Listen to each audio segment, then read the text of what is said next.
MLB Trade Rumors has released their arbitration estimates for the 2026 offseason. There are 10 Twins who are eligible for arbitration. So we are going to look at their numbers from 2025, see what they are being estimated at for 2026, talk about whether they will be tendered a contract, and talk about whether we think they will be on the 2026 opening day roster. So let's get started. The biggest arbitration estimate is that of Ryan Jeffers, the catcher for the Minnesota Twins. Had a very nice season offensively with a 113 WRC+, meaning that he performed better, 13% better than the average hitter across baseball. Now, defensively, he hasn't been great, and he wasn't necessarily great this year. But the one thing that I think will change a little bit is his defensive value. I think the ABS system is going to limit the emphasis on framing a little bit, which is not a strength of his, and therefore then upping his value defensively just a little bit. But regardless, $16.6 million for a catcher who performs at a 113 WRC+ is a no-brainer tender candidate, not to mention that the Twins quite literally don't have another major league caliber catcher in the organization at all. So Jeffers is going to be tendered a contract, and I completely expect him to be on the opening day roster in 2026. We have Joe Ryan projected to get $5.8 million through arbitration this year. This will be his second year of arbitration, meaning he will have one more season of team control next year. And a really interesting season for Joe Ryan. Tale of two halves for sure. Looked like a Cy Young caliber pitcher in the first half with like a sub-3 ERA. And then in the second half, that ERA ballooned up. And it wasn't just the lineup and the defense surrounding him. His FIP was 4.6 over the second half of the season. And so it's just kind of a continued trend throughout his career of a strong start followed by slowing down in the second half and really struggling to end the season. So it's interesting to see if he can kick that trend next season. If the Twins maybe decide to manage his innings a little bit differently early on, maybe he's running out of gas later in the season. It remains to be seen. But at $5.8 million, no brainer, the Twins are going to tender him. Whether he's on the 2026 opening day roster, it's really hard to know right now just because we have so little information from the Pohlads about whatever ownership deal went down earlier this season, what they're willing to contribute in terms of payroll and all of that kind of stuff. So I'm going to put it at 50-50. I could see him getting traded. I could see them trying to retain him and keep him for at least one more year, but we'll see how the offseason plays out. I'm going to skip the third highest projection because that's going to be the juiciest one to talk about. So let's get to Bailey Ober at $4.6 million. And really just a rough year for Ober this year. Right away in spring training, it was noted that his velocity was already down a tick or two. And that's concerning for somebody who already lives in the low 90s with his fastball. We know that velocity is not a part of his game, but at some point you need to have a little bit of velocity in order to work counts, overmatch hitters, and just keep them on their toes. And he was not able to do that this season. Really struggled from start to finish. Eventually it came out that maybe there was some sort of hip issue that was impacting his mechanics. He spent some time on the IL trying to get that right, but really just never found his footing. Now, regardless of all that, he is a no-brainer to tender for the 2026 season. And just given where his value is at right now after such a rough season in 2025, I think I would almost guarantee that he will be on the opening day roster and will not be traded next season.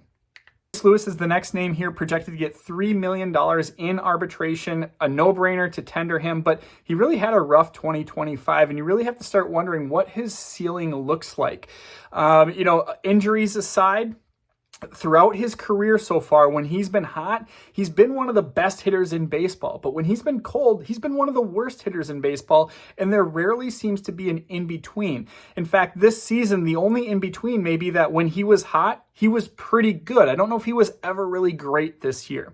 And then we have him at third base in the field. Not a great spot for him, but as we've learned in previous off seasons, he's not really willing to move off of third base to second base, and he's definitely not at least going to be a plus shortstop. So he is the third baseman for the foreseeable future.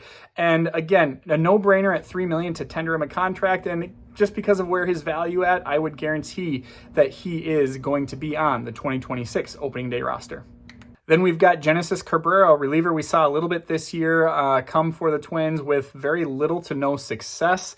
$1.4 million is what he's projected, basically guaranteed to be non-tendered because there's not going to be a big market for him. So even though the Twins need bodies in the bullpen, if they do get to a point where they are desperate enough to sign him, it's just going to be a minor league deal, which could be said for any team who may be interested in him. So definitely a non-tender, and I'd say probably not on the 2026 opening day roster.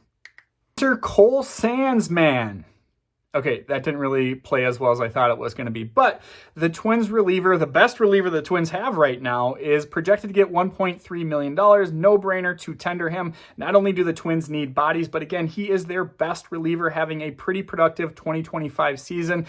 I think some of us thought maybe from 2024 he was going to take kind of that next step and be almost the same level as like a Griffin Jax, kind of like what Louis Varland was this year.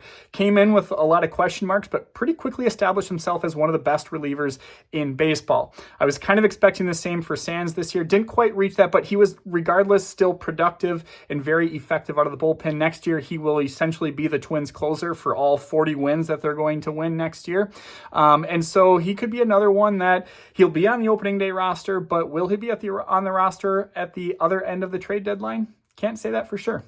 Tonkin coming in at $1.4 million projection, and I think he will be tendered a contract. He was productive enough. Again, the Twins do need bodies, and he actually had flashed a little bit of upside. It's hard to say that about somebody who is well-traveled across Major League Baseball. They still have upside, but he was able to give the Twins a solid floor out of the bullpen. Again, he's going to be a body. That's what they need, and so I do anticipate them to tender him a contract, and because of that, I do anticipate him to be on the 2026 opening day roster, probably as like a setup man. And then we have Justin Topa coming in at $1.7 million. He does have a $2 million club option with a $225,000 buyout. I would anticipate the Twins to exercise that buyout. They need bodies in the bullpen, but they didn't get the productivity or even just the innings out of Topa with all the various injuries that he had. And so I think this is one way that they will reduce costs here. I feel like Topa could be brought back on a minor league salary or minor league deal. If anything, could fairly easily be replaced by another body that might be in free agency. So again, I would anticipate him not to be tendered a contract and not to be on the 2026 opening day roster. And another body for the bullpen, Anthony Misevich at $1.1 million of a projection. I would anticipate the Twins to tender him a contract.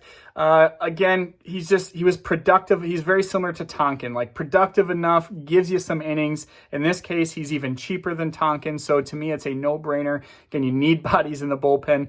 And so I would anticipate the Twins to tender Misevich a contract and for him to be on the 2026 opening day roster. And last but not least, went out of order here to save the best for last. Trevor Larnach, $4.7 million. And he is just kind of an enigma. A exactly league average hitter at the plate and a putrid defender. And so that would kind of limit him to a designated hitter type role. But he doesn't hit well enough to be a designated hitter and doesn't play defensive well enough to be a primary outfielder. So what is he? What is his role? And I think that is a question for another team to figure out. Initially, I was under the assumption that there's no way the Twins would non-tender Trevor Larnach, but looking closer at everything, it probably makes the most sense for them to either trade him and let another team deal with his arbitration, or tender him a contract and then see if you can get him dealt. Now, they tried to do that with Kyle Farmer a couple of years ago. They tendered him a contract through arbitration, tried to trade him before the season, and never were able to, so they were stuck eating that salary. I kind of fear that the same thing could happen with Trevor Larnach if they do not trade him before the arbitration process begins. So I would say that it is extremely unlikely he is on the 2026 opening day roster, but I would say it's 50-50 on whether they tender him a contract. I could see them going the non-tender route, but I could also see them trying to convince a team that Trevor Larnach does have a little bit of value for some type of a flyer prospect, maybe like a low-level reliever type that the Twins could work on developing. But again, 50-50 on whether they tender him a contract or not, but I would put it at almost zero that he is on the 2026 opening day roster. Again, those are just projections from MLBTR. Those are not official figures, but we can estimate that that's about the ballpark that each of those players will be in. So of the 10 players listed, which ones would you feel comfortable tendering a contract to? Which ones are you comfortable non-tendering? And then which ones do you think will be traded ahead of the 2026 season? Let us know in the comments, and make sure you're following twinsdaily.com all offseason for all of your Twins updates.